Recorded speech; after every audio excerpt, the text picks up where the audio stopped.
Hi అండి అందరికీ. అందరు ఎలా ఉన్నారండి? ఈరోజైతే పల్లెటూరు స్టైల్‌లో అయితే పుండుకూర చట్నీ అయితే చూపిస్తానండి. మేమైతే పుండుకూర అంటాం దీన్ని. చాలామంది గోంగూర అంటారు కదా!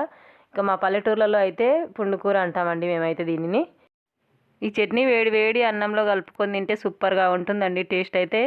ఈ పుండుకూరని ఇష్టపడని వాళ్ళంటూ ఉండరు. వారానికి ఒకసారైనా ఖచ్చితంగా తినాల్సిందే. ఇంకా నా స్టైల్‌లో పల్లెటూరు స్టైల్‌లో ఎలా చేసుకోవాలో చూపిస్తానండి. ముందుగా అయితే ఈ పుండుకూరనైతే కడిగేసుకొని పక్కకైతే పెట్టేసుకోవాలి. ఎర్ర పుండుకూర అంటాం. ఇదైతే కొంచెం పుల్లగా ఎక్కువ ఉంటుందన్నమాట. ఇంకా దీనికి తగినట్టు పచ్చిమిర్చి అయితే తీసుకోండి. నేనైతే ఒక 15, 20 పచ్చిమిరపకాయలు అయితే తీసుకుంటున్నాను ఇక్కడైతే. ఇవి కూడా కారం ఎక్కువ ఉన్నాయన్నమాట.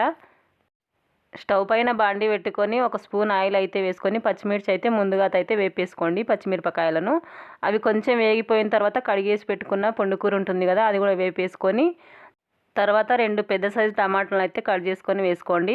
అవి కొంచెం వేగిపోయిన తర్వాత గుప్పెడు వెల్లుల్లి, కొంచెం జీలకర్ర కచ్చాపచ్చాగా దంచేసుకోండి. తర్వాత మెంతి పొడి, ఈ మెంతి పొడి అయితే చాలా ముఖ్యమండి దీంట్లో అయితే. మెంతి పొడి, వెల్లుల్లి ఈ రెండే టేస్ట్ వస్తుందన్నమాట పుండుకూరకైతే. ఈ మెంతులు లేనిది పుండుకూర చట్నీ కానీ పుండుకూర పప్పు కానీ అస్సలు చేయమన్నమాట. చాలా బాగుంటుంది టేస్ట్ అయితే. ఈ మెంతుల వల్లనే టేస్ట్ వస్తుంది అన్నమాట.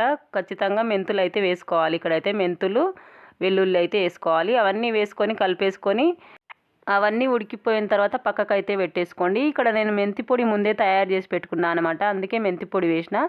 మెంతి పొడి లేకపోతే కొన్ని మెంతులు, ఒక అర స్పూన్ మెంతులు అయితే వేపేసుకొని పొడిలాగా చేసేసుకొని వేసుకోండి ఇందులో అయితే. తర్వాత గుప్పెడు పల్లీలు అయితే వేస్తున్నానండి చట్నీలో అయితే మరింత టేస్ట్ రావడానికైతే. ఇంకా పల్లీలు వేపేసుకొని మిక్సీ జార్ తీసుకొని ముందుగా వేపేసుకున్న పుండుకూరను అలాగే వేపుకున్న పల్లీలను కొంచెం ఉప్పు, కొంచెం వాటర్ అయితే వేసుకొని మిక్సీ జార్లో అయితే ఇలా కచ్చాపచ్చాగా రోట్లో నూరుకున్నట్లయితే మిక్సీకి అయితే వేసుకోవాలండి. అంతేనండి, పుండుకూర చట్నీ అయితే రెడీ అయిపోయింది. తర్వాత పోపు వేసుకోవడమేనండి. వేడి వేడి అన్నంలో ఈ పుండుకూర చట్నీ వేసుకొని తింటే సూపర్గా ఉంటుంది టేస్ట్ అయితే. ఇష్టపడని వాళ్ళంటూ ఉండరండి. ఒకసారి అయితే ట్రై చేసి చూడండి ప్లీజ్ అండి. నా వీడియోస్ ఫస్ట్ టైం చూస్తున్న వాళ్ళైతే ఒక లైక్ ఇచ్చి ఛానల్ని సపోర్ట్ చేయండి.